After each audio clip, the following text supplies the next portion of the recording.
And then we further exacerbate it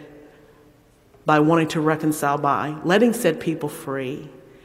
exacting more laws that in some ways dehumanize us even worse, because when we were enslaved, at least we had value. Once that was gone, we no longer had value. And we became the enemy totally, fully. And for 40 to 50 years or more, just massive terror on Black and brown communities. And the same theology that justified, and I can only speak from the Black female experience, but I am in solidarity with my First Nation brothers and sisters, and that justified the displacement of First Nation people groups. And if we fast forward to today, a lot of our Latino brothers and sisters are direct descendants of those said people groups. And there are certain people or groups that talk about reconciliation, but at the same time are talking about how those people groups who are the descendants of First Nation people groups have no business being here because they're not true Americans. If we can't reconcile ourselves and our history, our sinful history, and our sinful past, and you're wanting to come into my community, or you're wanting to come into the Latino community, or you're wanting to come into First Nation communities, and we haven't reconciled what that means, then invariably we end up with what we have now, which is people coming into our communities, hurting, meaning to do no harm, but actually in the end doing great harm and leaving even further rifts in the wake of them being there. And so this is part of what I wrestle with, is people continuously wanting to reconcile with me and not acknowledging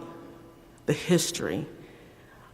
that this American society has perpetrated on all of us, and how that's just how they themselves in the white construct embody that fully without really acknowledging what they're doing. I had the pleasure at the end of 2014 and the beginning of 2015 to sit in a little cohort with Dr. Jennings. It was really a wonderful experience to me, but he had mentioned that oftentimes people want reconciliation or diversity without cost. And we never, ever see the full embodiment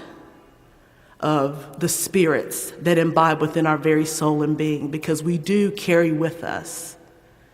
that way of being, thinking, moving, the decisions. And it's not just something from the practical perspective, there's also a spiritual legacy that's been left because of that. And so all of the things that we have going on to this day, in terms of with the Black Lives Matters movement, within the evangelical church community, within the Black church community, all of that comes out of a history and a legacy that we all come from. And from my perspective as a faith-rooted organizer, until the white community can kind of reconcile fully itself with its past or work towards that, please know that it's very difficult for communities of color to come alongside you, and that's fully work for you to do, not for us to do for you.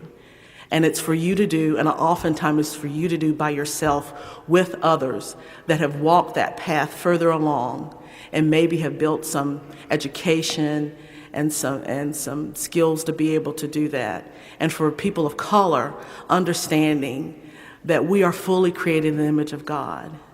and that we are beautifully the way we are, and we do not necessarily always need to have white counterparts in our spaces, that we actually are whole just by ourselves.